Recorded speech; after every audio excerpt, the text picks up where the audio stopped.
Welcome to a special monthly edition of Spirit Journey Collective, where we step away from interviews and dive deep into the collective energies of the upcoming month. For those who do not know, I am an intuitive tarot reader and spiritual channel. This episode will be focused on exploring the energies of the month ahead, such as themes, both good and challenging areas to be mindful of, as well as a channeled higher self message overall. As this is a collective reading, it is important to always remember to take what resonates and leave what doesn't. It is my belief that if you are tuning in today, it is because there is some form of guidance and wisdom waiting for you. But it doesn't mean the entire reading will resonate, although it may. My name is Sarah Ty, and I am your host, reader, and channeler for the upcoming reading ahead. And without further ado, let's dive in. Hello, and thank you for joining me for another episode of Spirit Journey Collective. And this is a special episode as it is a monthly collective reading. I am feeling a little bit under today, so my voice doesn't sound that great, but it is what it is. I'm just going to push through it. And I went ahead and did my typical collective reading. We're going to go over a theme. We're going to go over what's working for us for the month of December. And we're going to go over a challenged area for the month of December and then the higher self message overall. And I really like this. I mean, it's a good balance of duality. There's some really positive energies coming through, and then there's some challenging aspects that I think make a lot of sense to counterbalance what is coming through as a positive. And I think that many of you will be able to relate. As always, please take what resonates and leave what doesn't. As this is a collective reading, maybe only some of it will resonate, or maybe the entire reading will. It really just depends on you and your personal life and situation. But again, thank you for joining me. I'm so glad that you're here with me today. Happy holidays. This is the month for all the holidays, right? And so whatever you celebrate, I hope you have a beautiful time with your family, celebrating your beliefs and whatever it is that you love. So moving on to the reading. The very first card is the theme, and it is the King of Pentacles, which I absolutely love, because especially if you're in a position where you're trying to get more stable, and that's physically stable, so that could be monetary, that could just be having a roof over your head, right? That could just be having that stable foundation to build upon. But the King of Pentacles does speak to that. It does speak that for the month of December, there is this theme of setting roots, of stability, of security, and really getting to this place where you're able to give back in some way and be compensated for what you're putting out. So especially if you are building a business or you're channeling your gifts and you're trying to do something more with that, this is a really great card that really suggests that the potential to root and ground is there, and to really get stable in what we're trying to tangibly put out into the world. So this doesn't always have to be business or career. It could also just be a hobby or something, but it's some form of tangible. It has to be a tangible thing, because the pentacles are very much earthy and in the real world.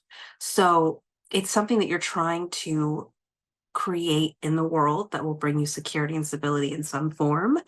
And this is basically saying that the potential to really get rooted and get that security is going to really be available this month.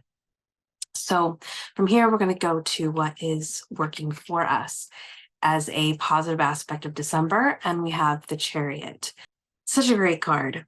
It really comes with a huge invitation. And the fact that this is sitting in our positive aspect, I feel many of us are feeling the call, and I feel many of us are going to be ready to answer that call. So the Chariot is all about growth.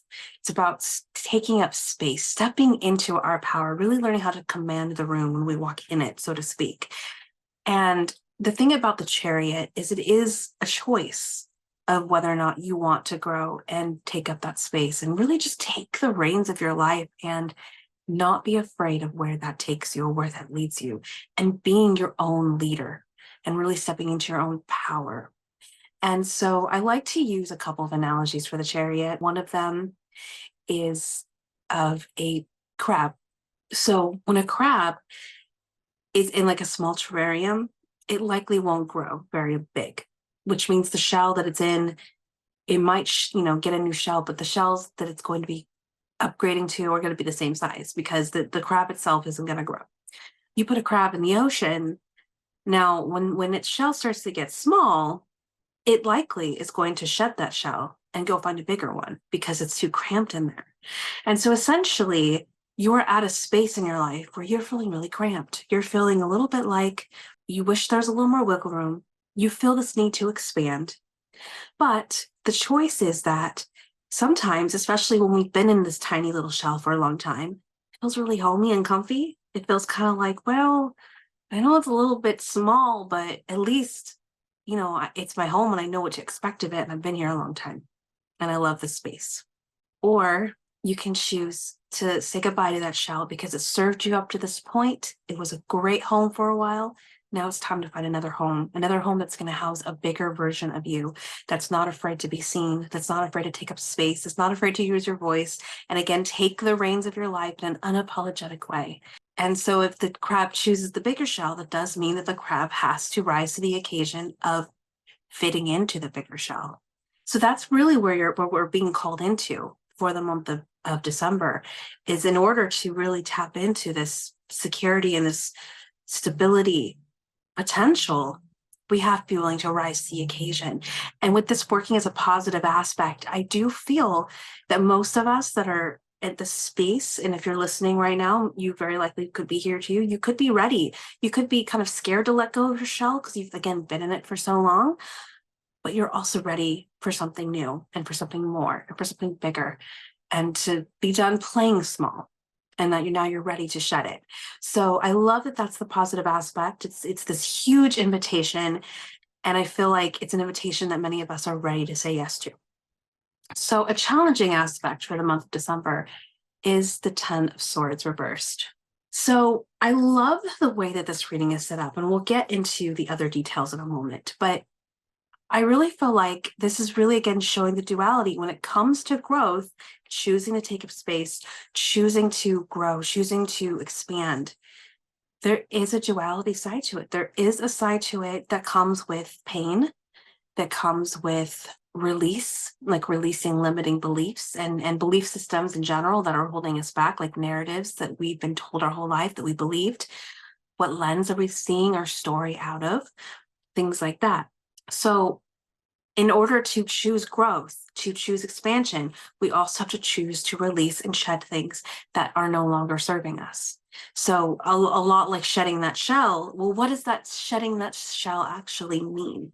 And so that is what the negative aspect is speaking to. The Ten of Swords is about mental growth. It's about reaching a point where it's time to shed belief systems that no longer serve us, right?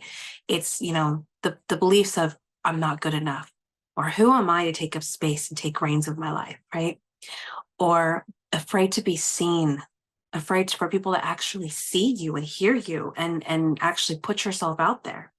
I mean, whatever it is that's keeping you in your small shell, that's what this is speaking to. Those are the limiting beliefs that need to go.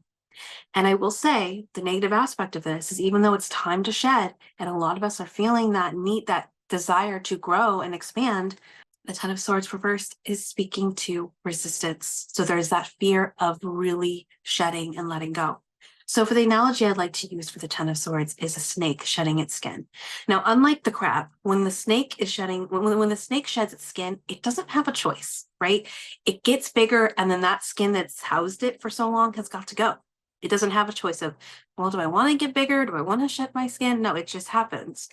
And so that can happen in a couple different ways. Either the snake sheds the snake skin perfectly to the point where the snake skin almost looks like a completely other snake, right? Or it needs some help because now it's trying to shed, but there are pieces that are getting stuck. It needs some help peeling that. It's not very easy to just let it go. And so that's where you're at. That's what it's speaking to, is there's things that need to be shed.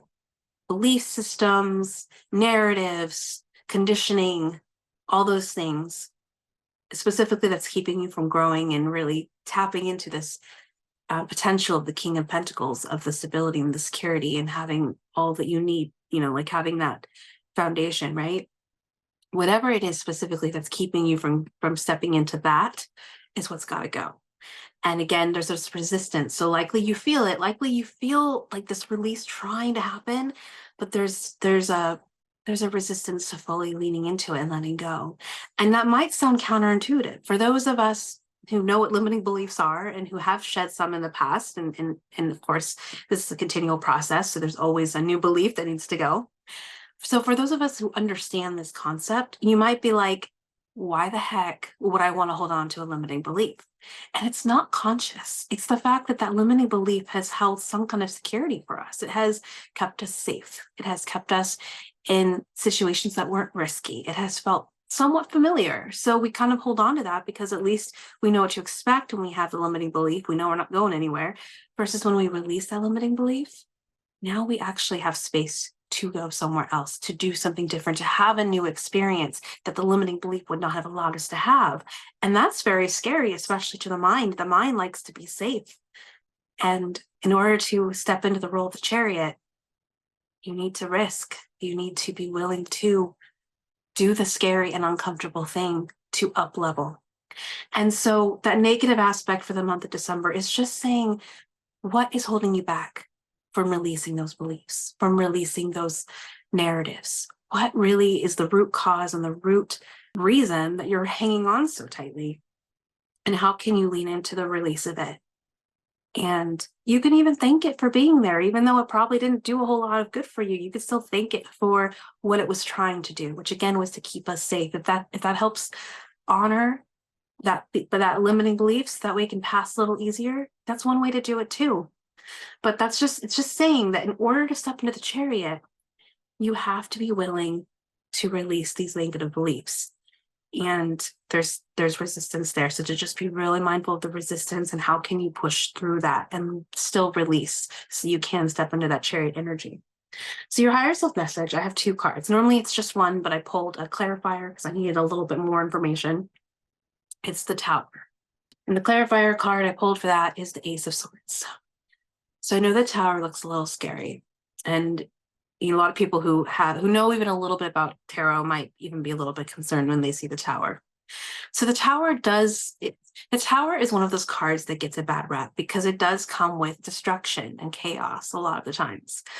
But the flip side of that is when you're able to really remove what doesn't belong and rebuild on a solid foundation, now you have something beautiful and strong and new and something that will withstand a future earthquake, so to speak. So the higher self message overall, it's so interesting the way that this is lined up because like the chariot, like I mentioned, there's a choice to it. There's that free will aspect. The Ten of Swords, there really isn't so much of a choice as you can hold on to this thing as long as you want, but it's releasing or it's releasing eventually. How long it takes to release is up to you, but it's got to go. By the time you get to the Tower, so the Tower, again, has that same element of this thing has to go. But unlike some of these other cards where you can resist or there's a choice, this is letting you know that it's going to keep wreaking chaos until something gets changed. And so usually there's an element of ramping up where it'll do that, one crumble will happen. And if you try to rebuild the way it is without changing anything, the next crumble will be a little bit bigger and the next crumble will be a little bit bigger. So when I say crumble, I like to use the analogy with the Tower of imagine your life like a house and your house is sitting on top of some kind of rotting foundation. So that means whenever you have an earthquake in your life and things kind of crumble and fall apart, and you think, oh, okay, I'll just rebuild a little stronger this time, but you don't actually go to the root of the cause and you don't go to the foundation and remove that part that's rotting, that house is just going to keep coming down again and again and again. And so the Tower is here. And I pulled the clarifier card I pulled for the Tower because I wanted to know what exactly it was speaking to. And that was the Ace of Swords, which really, really combines with that challenging aspect of the Ten of Swords that we were just speaking to. The Ace of Swords is all about the mind, the stories you're telling yourself, the narrative, the lens that you're choosing to look through. This is about, letting limiting beliefs take the driver's seat instead of letting self-empowerment take the driver's seat, and getting caught in those, I like to call them negative thought trains. We all have them. We all know what that is, where a negative thought spirals us and then it's hard to stop the train because it's out of control. So with the Ace of Swords, it's this huge reminder we are in control of our thoughts, or we can be, right? To the point where we can be the observer enough to notice when our thoughts are starting to go a little off kilter. And at that point, we have the choice to redirect the train before it goes out of control. We have the choice to say, oh, I know this thought train. We're not doing this today. And saying no to it. No, it takes a lot of discipline and a lot of self-control to be able to do that, and a lot of mindfulness. So this is not something that's going to happen overnight by any means.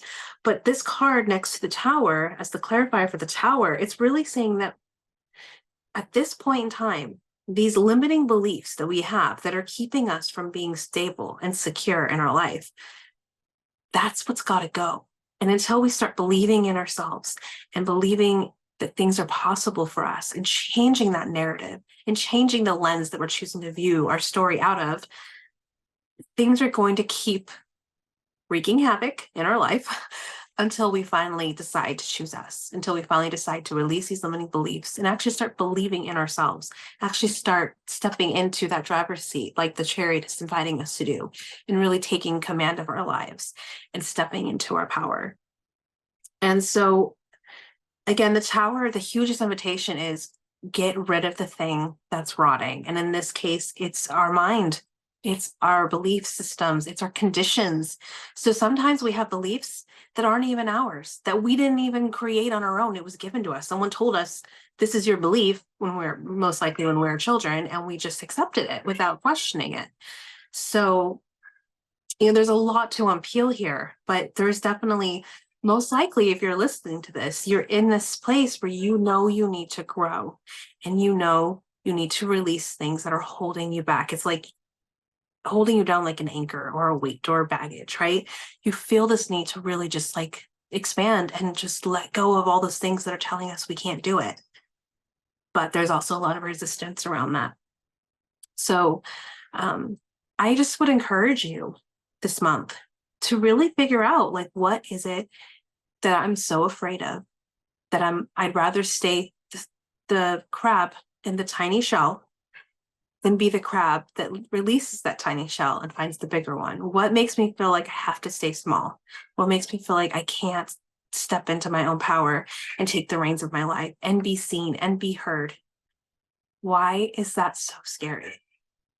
And I promise you, if you actually get curious, and I will say that too, because some of these questions are pretty heavy, and they're a lot of times attributed to healing and trauma work and shadow work, right? So some of it can be kind of heavy. So I would encourage you to go into this with curiosity versus going into it and with kind of a fear of like, oh my gosh, what am I going to find out if I actually ask these questions?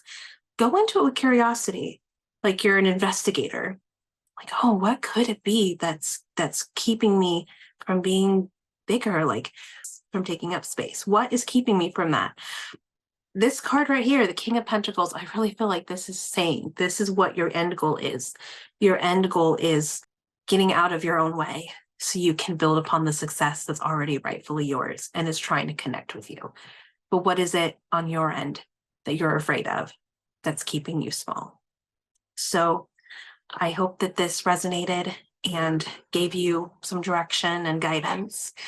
Thank you again for tuning in. Again, happy holidays. I hope that everyone has a beautiful December, beautiful holidays, and a safe one at that. And I will see you all again in January. Are you in the need of guidance around love, career, family, life, or purpose? Embark on a spiritual journey inward with an intuitive tarot reading. Depending on what you're needing and looking for, I offer private one-on-one sessions as well as personalized email readings. It doesn't matter what the question is.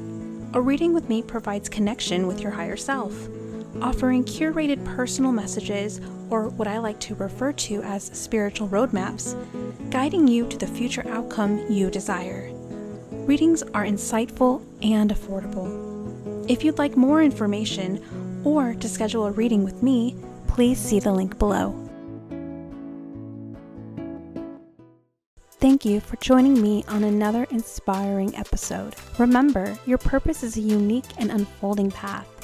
I hope these conversations have ignited a spark within you. Until next time, keep exploring, growing, and embracing the beautiful adventure of connecting with your purpose. Stay tuned for more meaningful conversations. If you enjoyed the episode today, don't forget to like, share, and subscribe. And thank you for joining me on this journey.